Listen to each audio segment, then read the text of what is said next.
Listo, ya está grabando. Gracias. Muy buenas tardes, tengan todas y todos ustedes. ¿Cómo están? Mi nombre es Juan Abelardo Hernández. Bienvenidos a este diplomado en lógica jurídica electoral. El día de hoy vamos a hablar sobre aspectos lógicos, pero en el caso de la Corte Interamericana eh, y lo que son las sentencias iberoamericanas que básicamente diría que tiene que ver con la forma en que se entiende qué es lo que busca la Corte Interamericana y cuál es la lógica con la que la Corte Interamericana resuelve problemas. Eh, Vamos a comenzar, pero había prometido algo la sesión de ayer. Eh, Creo que quedó algo pendiente por ahí. Alguien iba a comentar algo más. No sé si, déjeme ver si era alguno de los compañeros. Hola Laura, ¿cómo estás? No habíamos quedado nada pendiente contigo, ¿verdad? O era Bueno, ahorita a ver si a lo mejor el compañero que está pendiente con lo que vamos a platicar hoy. Bueno, estamos entrando en una dinámica o en un punto del diplomado en el que vamos a empezar a ver directamente eh, las la aplicación lógica, diríamos, o la aplicación de la lógica en casos concretos. Y me gustaría, sobre todo, explicarles el contexto en el que se va a dar esta forma de razonamiento. Eh, Vamos a hablar de las sentencias interamericanas, pero me gustaría, sobre todo, señalar qué es lo que busca propiamente la Corte Interamericana de Derechos Humanos y por qué es relevante esta idea de la Corte Interamericana para el sistema electoral mexicano. Y de hecho, lo que voy a hacer es explicar dos cosas esencialmente en esta sesión que tienen que ver, que tienen que ver propiamente con la lógica de lo que se busca en la Corte Interamericana. Entonces, si me permiten, voy a abrir.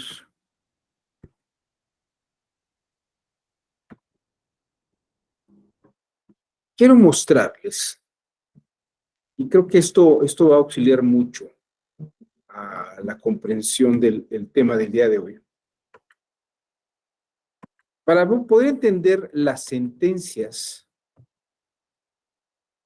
interamericanas y lo que busca la Corte Interamericana de Derechos Humanos, me gustaría mostrarles lo que es el estándar probatorio en el sistema interamericano de derechos humanos.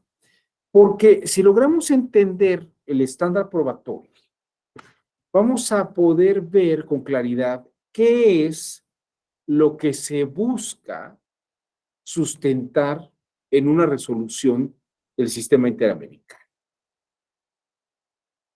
Lo que voy a hacer es explicar brevemente esto, bueno, sin mucho detalle, para que se pueda ver un ejemplo práctico de cómo incluso esta forma del estándar probatorio o esta forma de racionalidad impacta en la forma de pensar las resoluciones en nuestro país.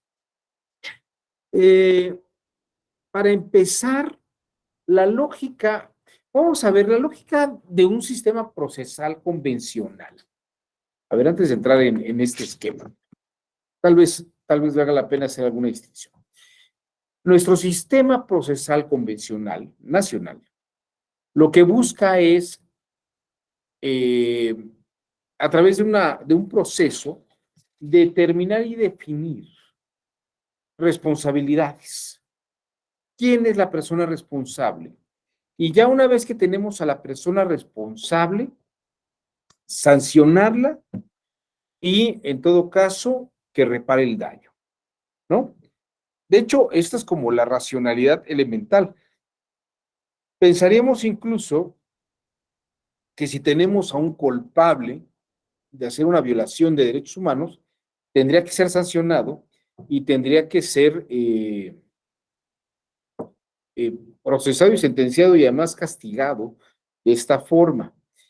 Pero en el caso de las sentencias interamericanas, que funcionan con el estándar probatorio de la Corte Interamericana o sistema interamericano, les diría yo que por la complejidad de los asuntos que se llevan y las circunstancias en las que se están llevando los asuntos, pensar en encontrar a una persona o a un grupo de personas determinadas como responsables es algo muy complejo. Es algo muy complejo. E incluso puede impactar en dejar impune un delito o una falta. Lo que busca, o las sentencias interamericanas lo que están buscando es, fíjense usted, y esta es otra, como vamos a ver aquí la mentalidad y el cambio de chip, es en razón de proteger los derechos de las partes, los derechos constitucionales o los derechos humanos de una de las partes o de las partes afectadas, lo que se busca es probar no quién fue el responsable, sino probar que efectivamente existió tal daño, que existe ese daño realizado a las personas, que están siendo violados los derechos de las personas. Ustedes me pueden decir, bueno, ¿y esto por qué puede ser relevante?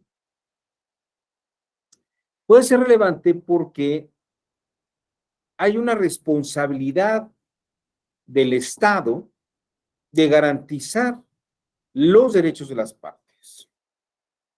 E incluso, aunque no haya un responsable localizado y visualizado claramente, lo que buscaría la Corte Interamericana o los estándares interamericanos, el estándar interamericano, es proteger, definir que efectivamente hubo la violación de derechos y a partir de eso, ver cómo se puede resarcir el daño que se le ha hecho a una persona cuyos derechos fueron violados. Esto es una cosa totalmente distinta a la que pensaríamos en un sistema procesal mexicano tradicional, ¿no? Si puede haber un daño realizado, pero no hay sujeto activo que haya realizado la falta o el delito, el proceso diría no hay a dónde ir porque no tenemos a quién responsabilizar. Sin embargo, fíjense que cuando hay una violación de un derecho humano y se prueba la violación del derecho humano, aunque no hay un responsable directo, el Estado que tiene que garantizar esos derechos responde, tendría que responder por esos daños realizados, ¿no? Eh, Déjenme decirles que en la antigua Grecia, sobre todo en Atenas y en algunas polis, como Esparta, en una época, se le pagaba a los médicos mientras no se enfermara nadie. En el momento que alguien se enfermaba, los médicos dejaban de recibir su dinero, su paga estatal o su paga de la polis, del Estado. ¿Por qué? Porque su trabajo era mantener la salud de la polis, no curar después de una enfermedad. Es una visión de protección a los ciudadanos sin la idea de resarcir un daño directo realizado por otra parte. O sea, el Estado no es un mediador entre alguien que daña y la persona que ha sido dañada, entre la víctima y el sujeto activo que victimiza, sino que la Corte Interamericana busca proteger los derechos y resarcir los derechos. Vamos a echar un vistazo a este estándar probatorio y vamos a ver algún ejemplo que pueda permitirnos aterrizar el caso, ¿no?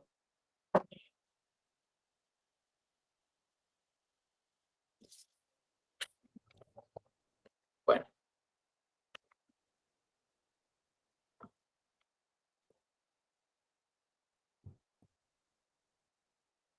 Quería ver con ustedes, aquí está, vamos a ver, el sistema de valoración de prueba del sistema interamericano es un sistema de íntima convicción donde debemos estar convencidos de que efectivamente está ocurriendo el daño, obtener la prueba de una manera legal, la prueba legal, y hacer una sana crítica del evento. Uno diría, bueno, pues es también lo que buscamos propiamente en un proceso, resolver el asunto con base en estos criterios, ¿no? Ahora bien, cuando la Corte Interamericana establece reglas de una sana crítica y utiliza aquí principios que son propiamente principios lógicos. Dice, hay reglas de la lógica que deben de ser consideradas, como el principio de identidad. El principio de identidad es una cosa es lo que es y no es lo que no es, ¿no? Ustedes me pueden decir, bueno, pues es que esto nos queda claro, ¿no? Si es una cosa, entonces no es la otra. Pero fíjense que aquí hay que establecer una cosa que es muy clara.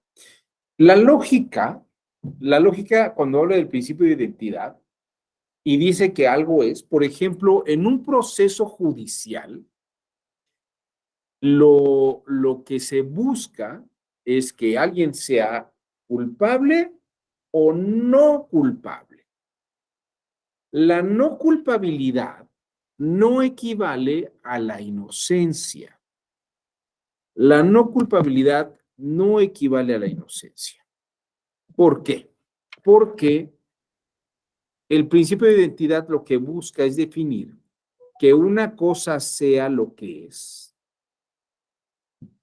o bien establecer que no es lo que no es. Vamos a explicar esto con más detalle, porque ustedes me pueden decir, vamos a verlo de esta forma. En Estados Unidos, cuando comienza un proceso, se le pregunta al indiciado o a la indiciada cómo se declara. Y lo que nos dice es guilty or not guilty, culpable o no culpable. Not guilty no es igual a inocente. Y en un proceso jurisdiccional nunca está en juego la inocencia, porque en todo proceso la inocencia se presume. ¿De acuerdo? Entonces, en un sistema como el sistema anglosajón de common law, lo que buscamos es, en el principio de identidad lógico, establecer si alguien es culpable o no es culpable. No está en juego la inocencia. La inocencia es algo que se presume. El principio de identidad establece si algo es o no es, no que pueda ser otra cosa. Lo contrario a tener fiebre es no tener fiebre, no si tiene algún otro tipo de malestar. Esto es lo que es propiamente el principio de identidad. En el caso de la Corte Interamericana, lo que buscamos, en principio, más que un responsable, lo que estamos buscando es ver, ¿se violó el derecho? ¿Se violó el derecho humano o no se violó el derecho humano? Ya veremos después si hay un responsable localizado o no. Esto creo que es muy importante señalar. El principio de tercero excluido es que no hay medias tintas. ¿Se violó el derecho o no se violó el derecho? Puedo decir, bueno, se violó, pero se violó poquito. Eso no es posible. El principio de tercero excluido dice o se violó o no se violó. ¿Es culpable o no es culpable? No es que haya, el tercero excluido es que haya una tercera posibilidad entre es o no es. La lógica, por lo menos en la tradición occidental de tipo aristotélico, no permite un tercero excluido. Y también responde al principio de no contradicción. El principio de no contradicción lo que establece es que es culpable o no es culpable. ¿Se violó el derecho o no se violó el derecho? Pero no puede ocurrir que se haya violado el derecho y simultáneamente no se haya violado el derecho. Eso es el principio de no contradicción. Entonces, repito, el principio de identidad es o es una cosa, es culpable, o es la otra cosa, o no es culpable. Tenemos esa identidad. El principio de derecho excluido es que no hay medias tintas. Aquí no hay una tercera posibilidad entre se violó el derecho o no se violó el derecho. Y el principio de no contradicción lo que nos dice es que tampoco puede ocurrir que sí se violó el derecho, pero también no se violó el derecho. O sea, no puede haber esa contradicción simultáneamente.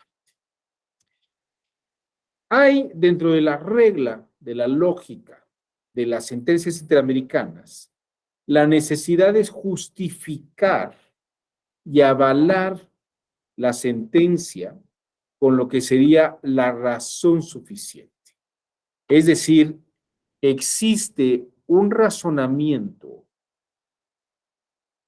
básico para decir si esto es de esta manera o si esto ocurrió, entonces tuvo que haberse dado esto. Entonces tenía que darse esta consecuencia, con una condición de no hay variabilidad tan fácilmente, ¿no? Esto sería establecer la razón suficiente, es decir, que se encuentran los elementos mínimos básicos que aseguran que las cosas ocurrieron de esa manera y no de otra. La Corte Interamericana también considera en la elaboración y la justificación de sus sentencias las reglas de la experiencia común. Es decir, lo que por pautas de la experiencia acumulada podemos decir que ha ido ocurriendo y que existen antecedentes experienciales que avalen que una situación en unas condiciones sospechosas podía haberse prestado para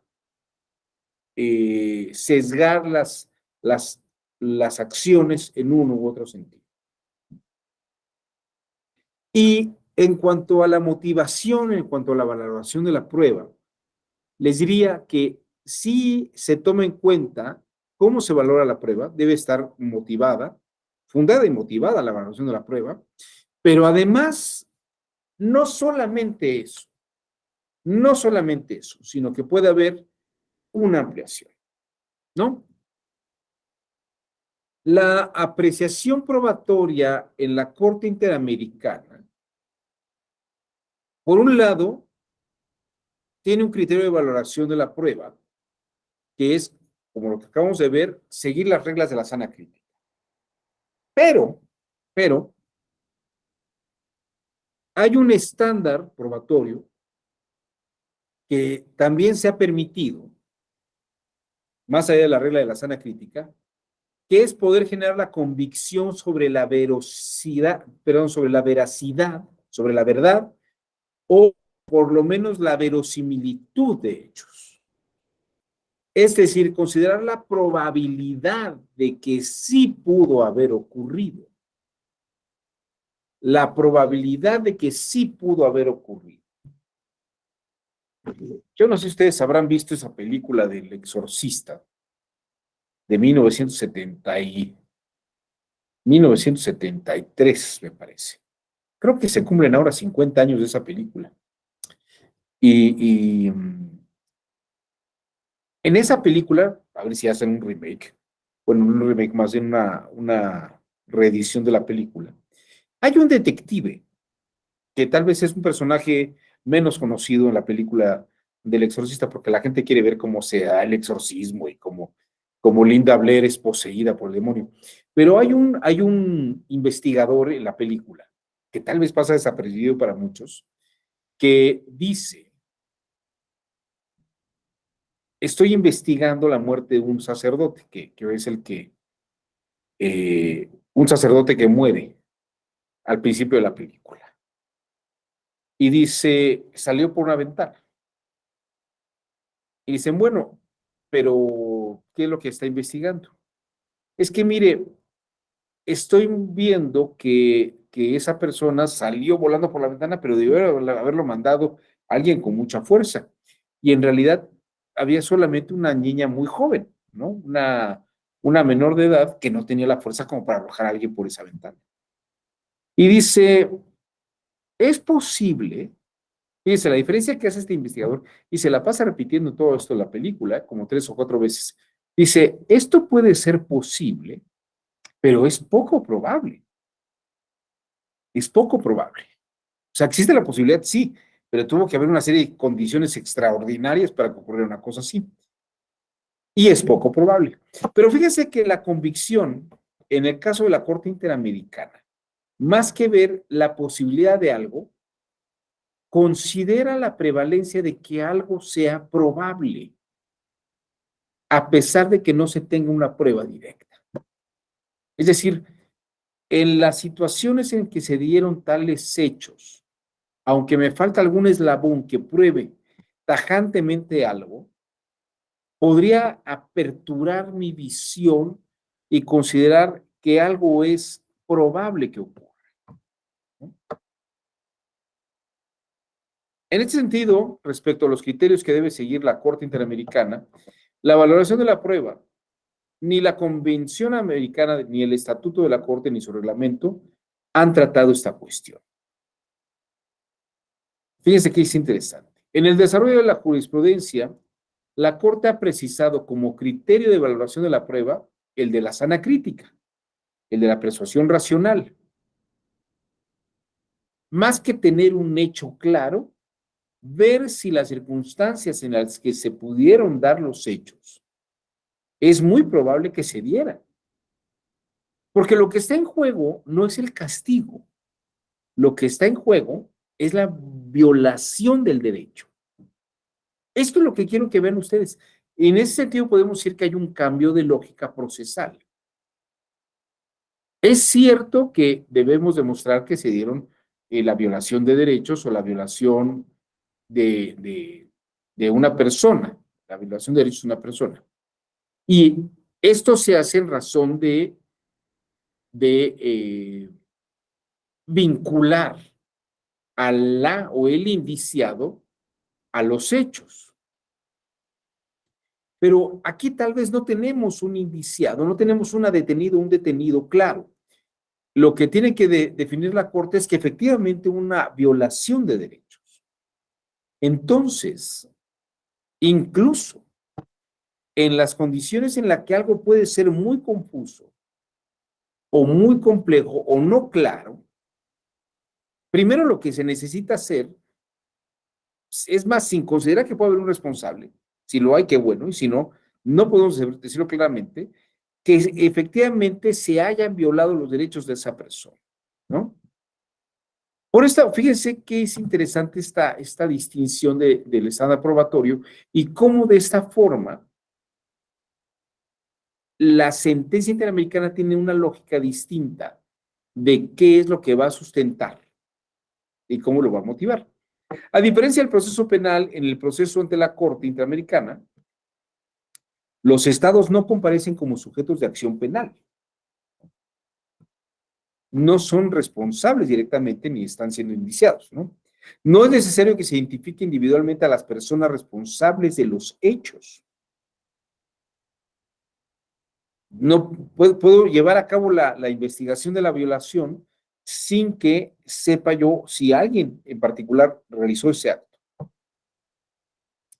No tienen aplicación los principios de presunción de inocencia e indubio por reo. Pues claro, ¿por qué no? Pues porque no tengo indiciado, no tengo un detenido. Lo que estoy averiguando es si la persona que recibió el daño o que está siendo violada en sus derechos, efectivamente haya sido violada en sus derechos, ¿no? Por lo tanto, no hay principio de inocencia, no hay presunción de inocencia. Y tampoco podemos decir que podemos estar a favor del reo, porque no hay reo alguno en este caso.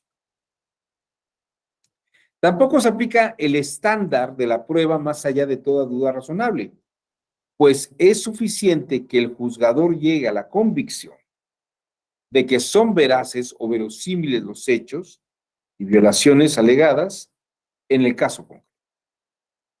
Entonces, con que haya una razón suficiente, que haya indicios, que haya todos estos elementos de veracidad en el que se prueba la violación del derecho, entonces sobre eso se puede trabajar. En este caso, el estándar de prueba de la probabilidad prevalente es el aplicable en el proceso seguido ante la Corte Interamericana. Y esto es lo que tiene que declararse en la sentencia, que lo que se violó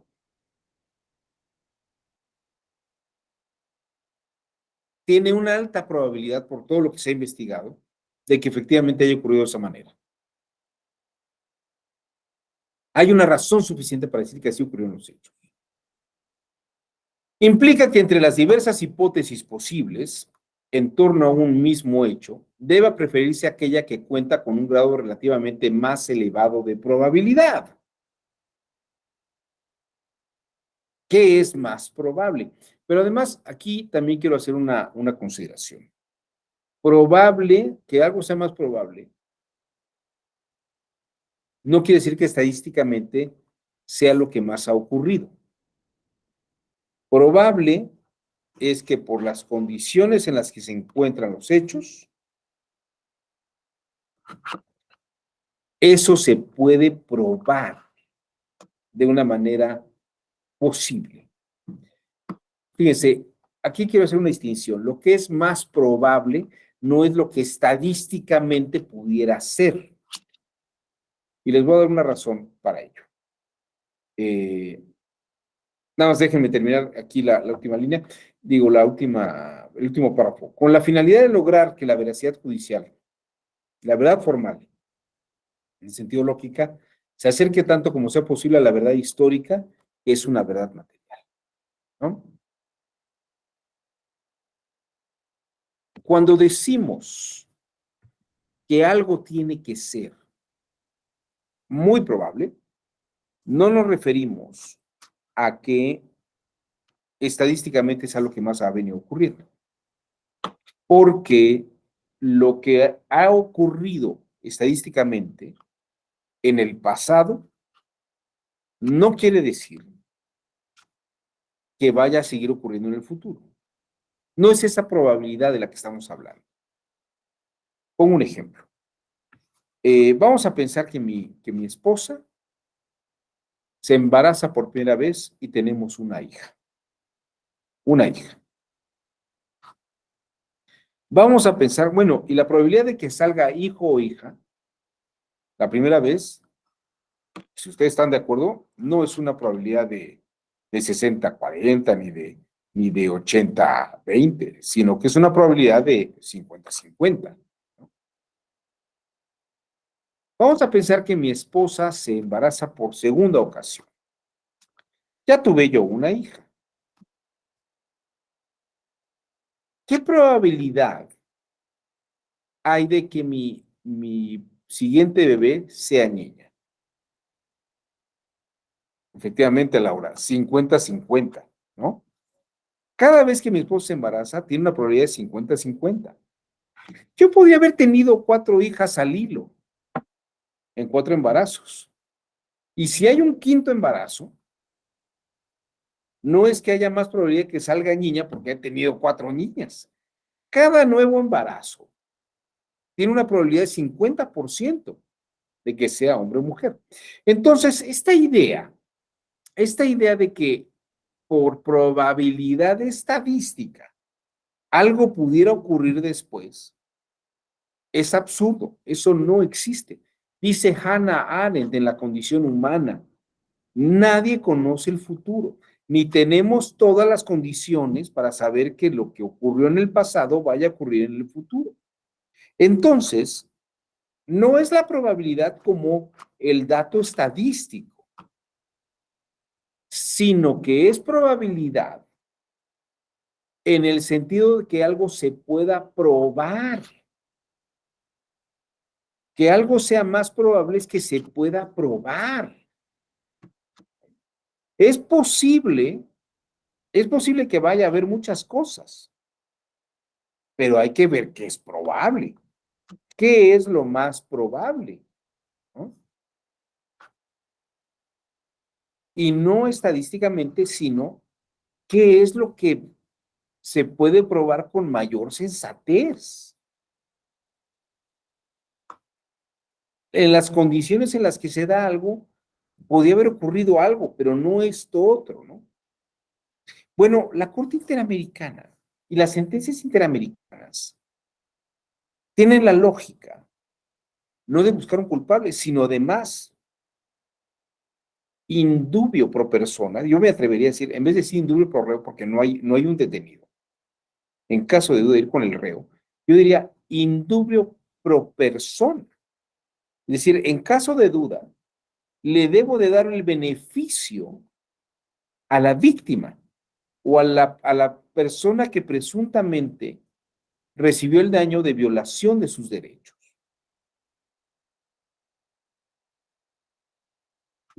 Porque tengo que ver si es probable que haya ocurrido ese daño a esa persona.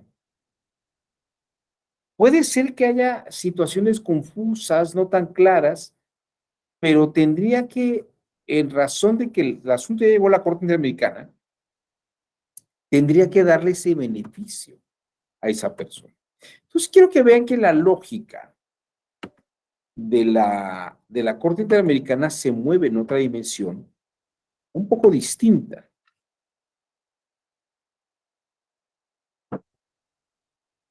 La aplicación de los criterios de la sana crítica en la valoración de la prueba, atendiendo la gravedad intrínseca de toda violación de derechos humanos, se desprende de la jurisprudencia de la Corte al menos en las siguientes 7 variables.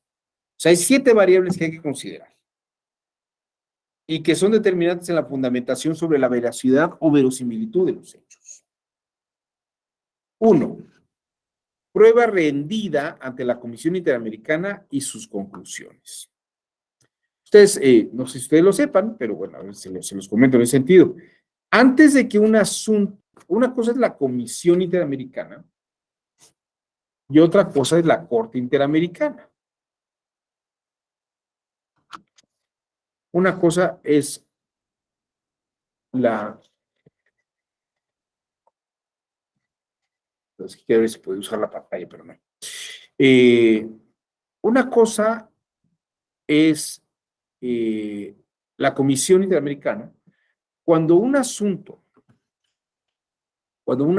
por ejemplo, en la Corte en México, no lo resuelve ni un juzgado, ni un tribunal, en segunda instancia, y llega a la Suprema Corte de Justicia, y en la Suprema Corte de Justicia tampoco se resuelve de manera favorable en favor de una supuesta víctima, porque precisamente tal vez no hay un detenido, no hay un indiciado, no hay un reo que pueda ser procesado. El asunto puede llegar a primero, antes de ir a la Corte, va a la Comisión Interamericana. Para esto tiene que pasar, creo que son cerca de 4 o 5 años, entre 3 y 5 años, que debe pasar desde que lo resolvió la Corte de manera desfavorable, y tiene que pasar unos pocos años para que pueda enviarse a la Comisión Interamericana. Ya una vez que se envió a la Comisión Interamericana, se le pueden enviar a la Comisión ciertas pruebas rendidas, ¿no? Y la Comisión puede valorar esas pruebas y determinar y dar no es una sentencia porque la comisión no es una corte, ni es un tribunal. Lo que hace la comisión es enviar una recomendación o una conclusión y manda una recomendación, como la Comisión Nacional de Derechos Humanos. Si el asunto no se atiende en el país, por ejemplo, que llegara a México y no se atiende la conclusión o la recomendación que hace la Comisión Interamericana, entonces el asunto puede escalarse a la Corte Interamericana.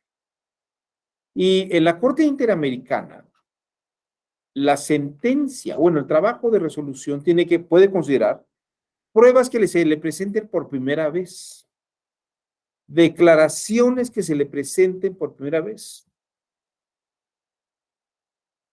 la prueba rendida ante la Comisión Interamericana, es decir, la Corte puede considerar lo que se entregó a la comisión o no. Es decir, puedo pedirle a la comisión que además de las pruebas que ya vio, porque no es una primera instancia, entonces las puedo incluir. Pero también puedo considerar pruebas que solamente se presentaron a la Corte Interamericana por primera vez, declaraciones rendidas por primera vez a la Corte. Y aquí es donde está el asunto que les decía yo, que puede haber una operación indubio pro persona. Vamos a decirlo en esos términos, ¿no? Considerar pruebas circunstanciales. En nuestro sistema penal acusatorio, ya considerar una prueba circunstancial no es muy elegante y válido que se considere. Pero como no nos interesa tanto juzgar a alguien que es un indiciado, sino probar o dar los elementos suficientes de razón suficiente de que se violaron los derechos, se puede tomar la prueba circunstancial, los indicios y las presunciones que envuelven. Como verán, la lógica procesal es distinta. No busco enviar a alguien a prisión y sancionarlo, ¿no? Sino lo que quiero es probar que hubo el daño. Lo que hubo es el daño. Cuando voy a enviar a alguien a prisión tengo que probar el daño, pero además tengo que probar que fue la persona responsable quien hizo el daño. Aquí, aunque no busque a la persona porque no la tengo tal vez, lo que quiero es probar y resolver que sí hubo un daño en el derecho para que entonces se pueda restituir o mejorar la condición de la persona que fue víctima, ¿no? Se pueden considerar entonces pruebas circunstanciales, indicios, presunciones. También puede haber implicaciones de un contexto. Documentación de los casos a nivel interno, o sea, documentales públicas y privadas. Pero incluso la privada puede considerarse también, y el enfoque de género en casos de violencia contra la mujer. Bueno, ahí tienen ustedes estos siete variables, estas 7 variables para fundamentar. Aquí solamente quiero, no voy a anotar todas porque sería muy largo, lo que quiero mostrarles, porque además solamente quiero marcarles que a partir del estándar probatorio podemos ver cuál es la estructura, o más bien el objeto final de las sentencias interamericanas. Es, sobre todo, determinar los daños. La Corte no actúa con respecto a la comisión en un procedimiento de revisión o de apelación o otro semejante, aunque puede considerar las pruebas que se le presentaron. La jurisdicción plena para considerar y revisar in toto lo precedente, actuado y decidido por la comisión, resulta de carácter de un único órgano jurisdiccional de la materia. El reglamento de la Corte autoriza que las pruebas rendidas durante el trámite del caso ante la comisión sean incorporadas al expediente de la Corte, que fue lo que les comenté. La Corte puede llamar o considerar esas pruebas o puede no. El tribunal también puede diferir de las conclusiones establecidas por la comisión. Esto es bien interesante. A lo mejor la comisión lo observó de una forma y la Corte está diciendo, a ver. A lo mejor tú no consideraste estos indicios, ni consideraste estos factores que, aunque no son claros, pueden ser indicadores, ¿no? De que sí hubo estos daños. De esta forma, lo que importa es establecer la veracidad o verosimilitud, es decir, que parezca verdad que efectivamente los hechos sí fueron violatorios de las personas, ¿no?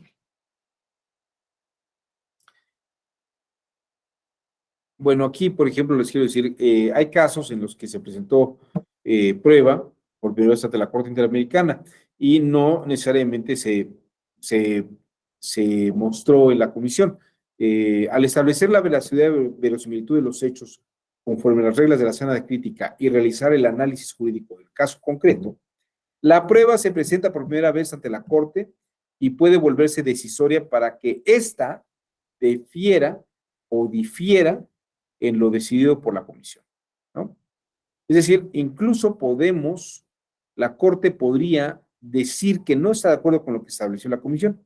Y hay un caso Defensor de Derechos Humanos y otros contra Guatemala, en el cual la prueba que no fue presentada ante la comisión tuvo efectos trascendentales en la conclusión del tribunal. Es decir, el tribunal puede o no considerar las pruebas que se presentaron ante la comisión e incluso tener pruebas nuevas que no se presentaron ante la comisión porque no es una segunda instancia, simplemente está revisando contextos.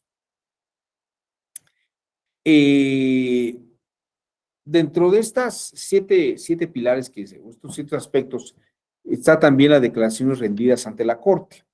La presunta víctima, y fíjense, aquí lo señala así el documento, la presunta víctima y personas con interés en la causa. La Corte ha precisado que son valoradas dentro del conjunto de las pruebas del proceso en la medida en que puedan proporcionar mayor información sobre las violaciones alegadas y sus consecuencias. Fíjese que esto es muy interesante porque pueden decir, bueno, quiero traer a mi cuñada, a la hermana de mi cuñada, o quiero traer a este trabajador o a esas personas que trabajan conmigo, y a final de cuentas toma en cuenta no el testimonio de la persona, que sí se toma en cuenta el testimonio de la persona, pero no es tanto la persona, digo el testimonio, sino la posibilidad que la persona efectivamente tenga elementos para decir que lo que está diciendo es cierto. Fíjese que la lógica procesal en México, y aquí es donde la argumentación jurídica es muy importante, lo que busca es que el argumento sea sustentado, ¿no? Que tenga fundamentos, que tenga una base sólida. Pero cuando estamos en el caso de lo que se tiene que resolver la Corte Interamericana, como no estamos buscando el argumento para castigar a alguien y para declararlo culpable, sino que el sentido de lo que estamos buscando es estar en la pista de que efectivamente se haya violado, aunque sea un poco el derecho humano, puedo tomar en cuenta la relevancia de las personas y que tal vez eso tiene mayor importancia, ¿no? Cuando la Corte Interamericana estuvo en México sesionando, porque hacen unas sesiones itinerantes, perdón.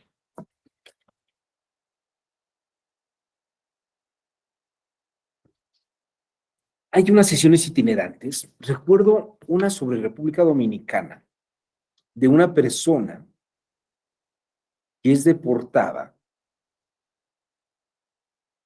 porque había falseado su identidad.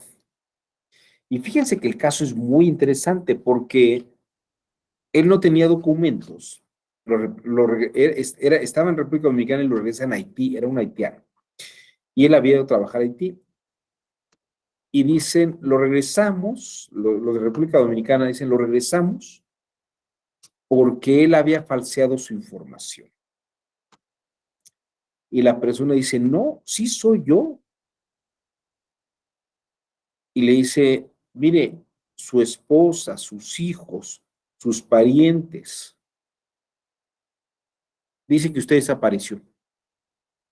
Y no dan fe ni dan testimonio de que usted sea la persona que ellos dicen. Pero entonces fue un caso tan extraño, porque esta persona estaba en República Dominicana trabajando y dijo, bueno, es que yo dejé a mi familia y estuve lejos durante más de 20 años. Ni mis hijas ni mis hijos me van a reconocer, ni mi esposa me va a reconocer. Mis padres ya han muerto, ¿no? Entonces, era muy curioso, porque fíjense, estaban viendo, no que la República Dominicana lo hubiera deportado otra vez a Haití, sino estaban tratando de comprobar si la identidad era efectivamente la de él. Y obviamente los parientes más cercanos no lo identificaban, pero empezaron a ver personas que habían vivido en la misma zona familiar o en la misma región, y entonces los llevaban como testigos. Y entonces el indiciado, bueno, la persona que decía que le habían violado sus derechos, decía, a ver, yo recuerdo que tenía amigos con los que jugaba en la calle tal y hacíamos tales cosas, ¿no? Y entonces llevaban testigos que habían vivido en esas calles y que probablemente habían jugado con esta persona para ver si alguien lo reconocía. Fíjense qué cosa tan curiosa. No nos interesa tanto ver si se le detuvo en República Dominicana de una manera violenta, que pues, seguramente pudo haber ocurrido, eh, y una acusación que es eso, ¿no? Y que se determinó que se le deportara, porque decía que no estaba el documento. Y la Corte Interamericana decía, bueno, vamos a ver si efectivamente le violaron su derecho por falsear la identidad, porque lo que estaba diciendo República Dominicana es que le habían falseado la identidad, estaba falseando la identidad, y por eso lo deportaron. Pero él dice, no, esa es mi identidad. Y le dice, nosotros ya investigamos en Haití y la gente dice que no lo reconoce con estas fotografías. Dice, ¿y a quién le preguntaron? Pues a sus hijos, pero mis hijos hace 20 años que no me ven. A su esposa, mi esposa hace 20 años que no me ve, ¿no? Y entonces, pues, esto es interesante. Los testigos pueden dar sus opiniones personales. Y efectivamente, lo que pasó en ese caso fue muy interesante porque sí hubo gente que no lo reconoció directamente a él, pero todas sus declaraciones cuadraban muy bien en lo que decía la mayoría. Y sí hubo tal vez un par de personas que sí lo reconocieron. Pero ese ejemplo me parece que es muy claro de la actividad que realiza la Corte. ¿Y qué es lo que está buscando? No tanto sancionar a República Dominicana porque lo hayan deportado a Haití, sino señalarle a República Dominicana, tú violaste sus derechos. Hay elementos, hay indicios, hay claridad en que esta persona, por todo el contexto en el que está hablando, sí sea esta persona, porque tampoco hay una declaración, no hay un acta de defunción sobre él. ¿No? Y hay dos personas que le señalan como que probablemente sí lo conocen o sí lo ubican de aquella época. Es otra lógica. Es la lógica de el probar que hubo una violación de derechos, no de buscar un responsable. Bueno, eh, con esto quiero dejar esta parte, porque las sentencias interamericanas, piensen ustedes un poco qué pasa con el caso Radilla o con cualquier otro caso, eh, incluso en las cortes internacionales, pero en las cortes interamericanas esto es muy interesante. Aunque no se tenga el nombre claro de los militares, aunque no se tenga, por ejemplo, el nombre o con claridad las personas que hicieron desaparición forzada de una persona, eso no quiere decir que no pueda haber una sentencia que diga que se violan los derechos. Les voy a poner un caso que creo que puede ser muy ilustrativo de la lógica de la Corte, de las sentencias interamericanas. Piensen ustedes un poco así, no ha llegado a este extremo, pero les quiero mostrar un poco cómo sería la lógica de la Corte Interamericana o de las sentencias interamericanas.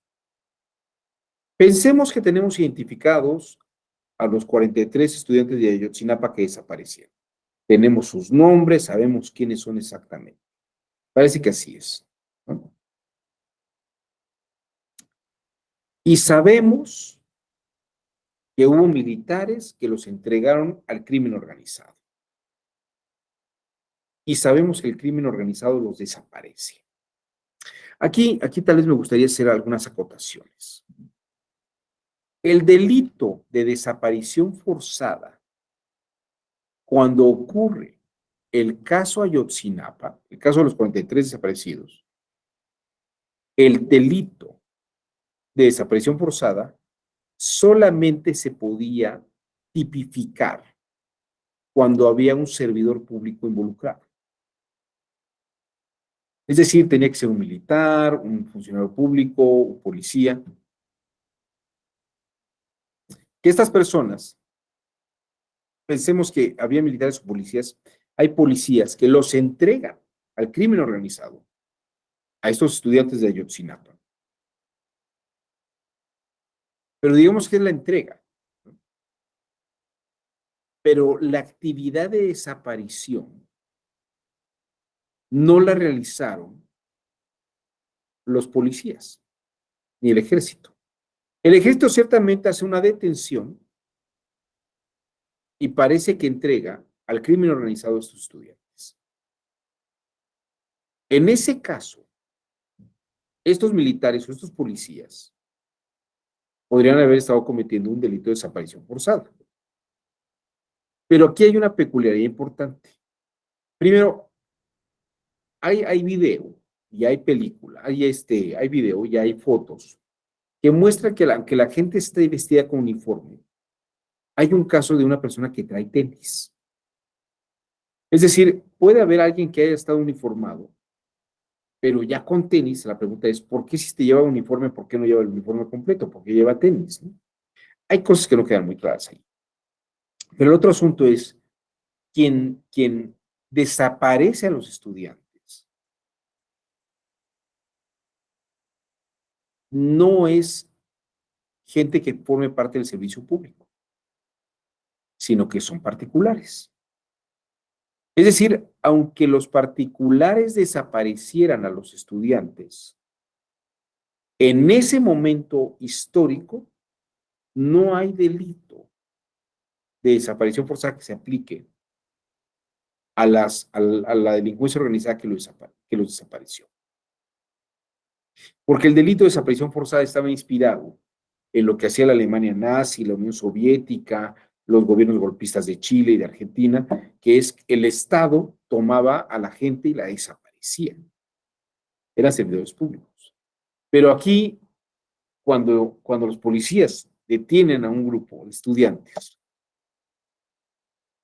porque dicen que se robaron un camión de droga de un grupo delincuencial, y el grupo delincuencial pide que se los entreguen, porque si no los matan a todos.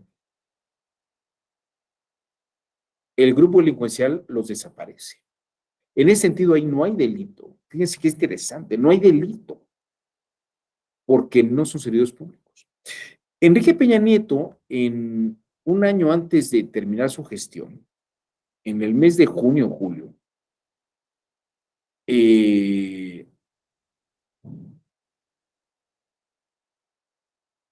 promovió la salida de una ley que está vigente ahora, que es la ley de desaparición forzada y desaparición realizada por particulares. Es decir, amplió el delito, el tipo penal lo amplió, para que no vuelva a haber desapariciones de particulares que no fueran penadas. Pero esa ley no se puede aplicar retroactivamente a los que desaparecieron a los 43 de Ayotzinapa. A lo que voy con esto es lo siguiente. Parecería que en la medida que el asunto se queda en los tribunales mexicanos, y mientras no se vea con claridad, fíjense, esto es muy importante, no hay delito que perseguir por desaparición forzada, tal vez por homicidio sí, pero hay que probar el homicidio. Pero por desaparición forzada no hay delito posible, porque fueron particulares quienes los desaparecieron. Si esto estuviera pensado, fíjense, si los operadores jurisdiccionales lo pensaran con la lógica de la Corte Interamericana y pensaran una sentencia interamericana, podría decirse que efectivamente sí hubo una violación a los derechos humanos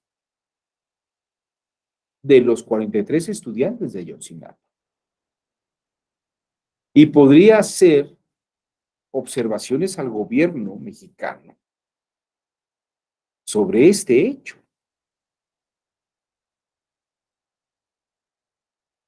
Están los indicios, están los elementos. Y me parece que queda claro en la medida que no han aparecido que sí fueron violados los derechos de los estudiantes. Esta sería la lógica de las sentencias interamericanas. ¿Por qué no se puede mover tanto el caso en México? ¿Por qué está tan empantanado? Porque nuestro sistema jurisdiccional razona en orden a los indiciados y a los presuntos responsables.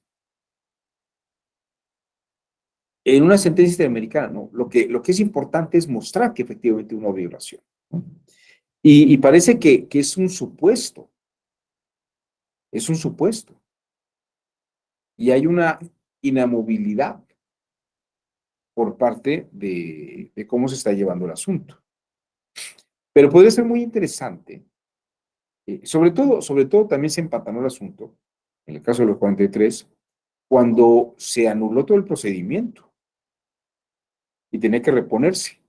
Pero el asunto aquí es que el procurador, pues, que quedó sin considerarse todas las averiguaciones que se hicieron en su momento. No había carpetas de investigación en ese momento histórico, me parece. Bueno, si se abrió la carpeta de investigación, no reunía los elementos y además las testimoniales y todo lo que se había recopilado por parte de las autoridades quedó sin efectos. Entonces es como reponer el procedimiento sin considerar que existiera todo lo demás. Claro, en el sentido de que entonces ya no podemos encontrar a los culpables claramente, ni sentenciar culpables. Pero en una lógica interamericana habría que declarar que sí hubo violación de derechos, ¿no? Esto me parece que es relevante y ahorita si quiere platicamos un poco cómo se daría este caso en materia electoral. Pero antes de entrar en este campo, no sé si alguien quisiera comentar algo o señalar algo sobre lo que hemos estado platicando hasta ahora, ¿no?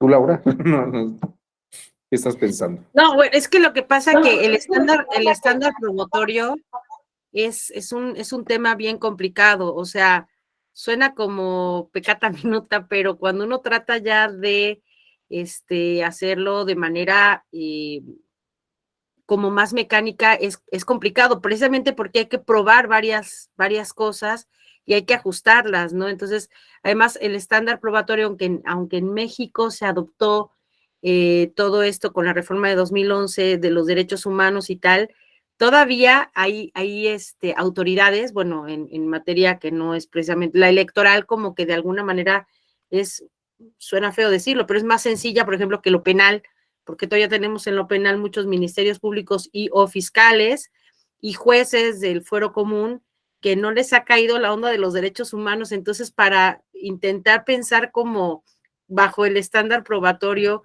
pero con las ideas de hace 30 años, está muy complicado tratar de empatar a nivel, sobre todo local, a lo mejor y es que lo que pasa que siempre he dicho que cuando la reforma de 2011, los primeros que se instruyeron en todos estos nuevos avatares, pues obviamente primero fueron los ministros de la Corte, después los magistrados, después los jueces de distrito del Poder Judicial de la Federación.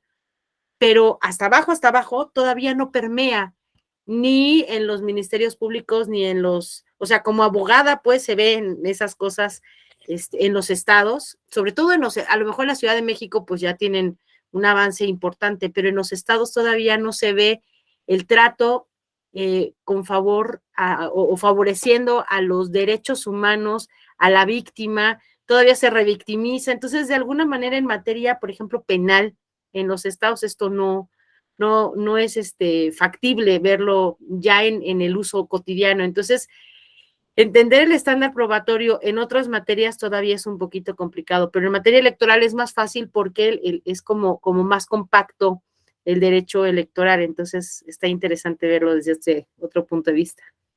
Ok, muchas gracias Laura por el comentario. Les voy a mostrar un caso que es un caso muy, muy famoso en materia electoral, que es el caso Iliatenco, el de violencia política de género. Para quienes no estén muy familiarizados, voy a poner se me puede decir que tiene que ver con una sentencia interamericana. Bueno, es que la forma de razonar tiene una fuerte influencia de las sentencias interamericanas y cómo se razona. Voy a poner una breve síntesis, no la voy a hacer yo, pero sí es una síntesis de cómo salió esta nota en el noticiero.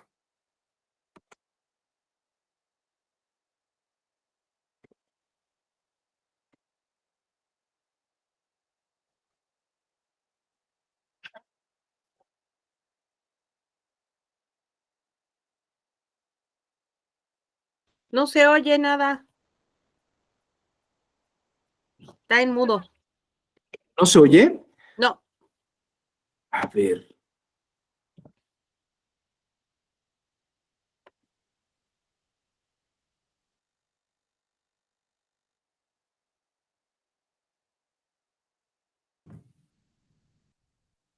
A ver, generar aquí ajustes.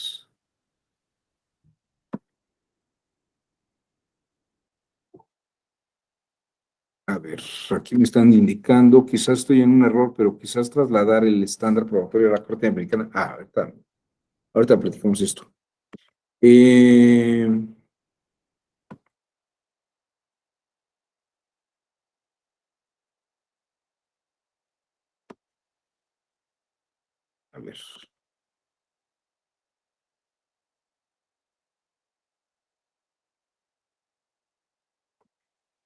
a ver, dígame si ahí sí se escucha,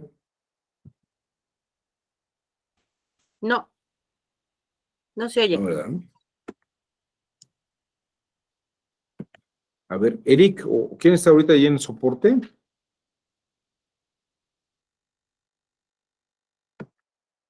¿No hay alguien en soporte técnico que me echa la mano? A ver, me dice aquí. Qué raro, nunca me había pasado esto en esta plataforma.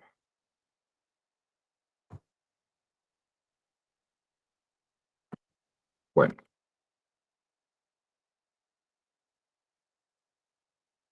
pero no sé por qué no me deja poner el micrófono. A ver, aquí alguien de capacitación interna. A ver, sí, yo, pero no sé por qué no me deja poner el micrófono. Bueno, ¿tú me podrías decir cómo lograr que el video se pudiera compartir, el audio?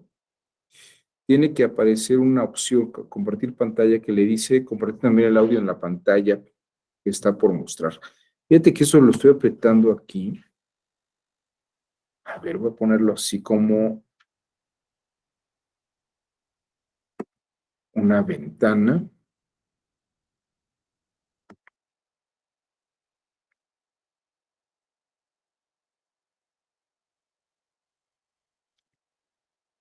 A ver si aquí.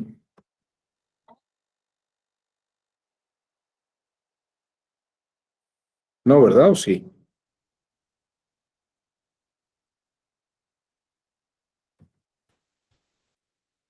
¿Sí se escuchó, No, Jonathan? no, nada, nada, nada. Nada. No, es que no me sale nada de compartir audio. Cuando estoy en Zoom, sí, ahí sí me permite. Activar subtítulos, no. Usar notificar problema, notificar el uso inadecuado, solución de problemas con ayuda, ajustes. A ver si en Ahí en ajustes. configuración, ¿no será? Porque, bueno, por ejemplo, yo cuando transmito en StreamYard tengo que autorizar porque a veces el cambio de plataforma bloquea los micrófonos, entonces a lo mejor es ahí en predeterminado y autorizar el micrófono en A ver, audio, configuración. usar para hablar.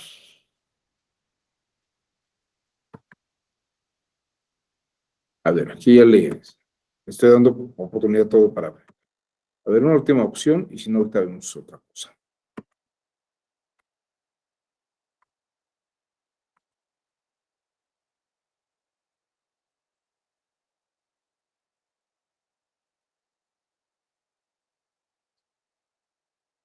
¿No? ¿Tampoco se escuchó?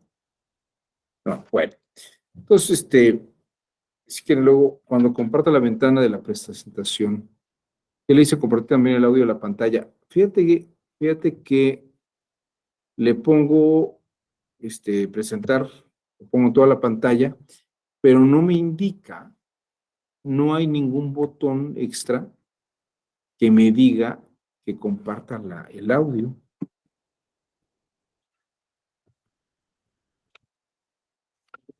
No me parece. Bueno, no se preocupen. A ver, aquí Miguel Israel Santoyo dice, quizás estoy en un error. Esperemos que no. Pero quizá trasladar el estándar probatorio de la Corte Interamericana a ciertas materias, entre ellas la penal, podría tener una repercusión en la reparación integral del daño de la víctima, debido a que no se tendría identificada la persona responsable. Bueno, mira, por ejemplo, el caso de Ilatenco que les quería mostrar, a ver, yo creo que lo que sí puedo mostrarles, es que a 15 días de la elección, se encontraron estas pintas en contra de la candidata Ruperta Nicolás Hilario. Aquí están, fíjate. Le pusieron cejas, pestañas, bigotes, barba. En 14 lugares de Iliatenco se pintaron frases como fuera, esta Ruperta, ¿no? Es tiempo de hombres, ninguna vieja más en el poder. Las mujeres no saben gobernar fuera, las viejas no sirven con C. Tal cual, así como pinta sobre la imagen de la cara de la candidata, de lo que aparenta ser barba y bigote, ¿no? Ninguna, que dice, ninguna vieja más en el poder fuera, Movimiento Ciudadano fuera Ruperta. Y luego, pues hay otros así como ¿no? Estaban los carteles, deja de flojear, no a la reelección, fuera, hashtag fuera. Estos son algunos de los carteles que hubo.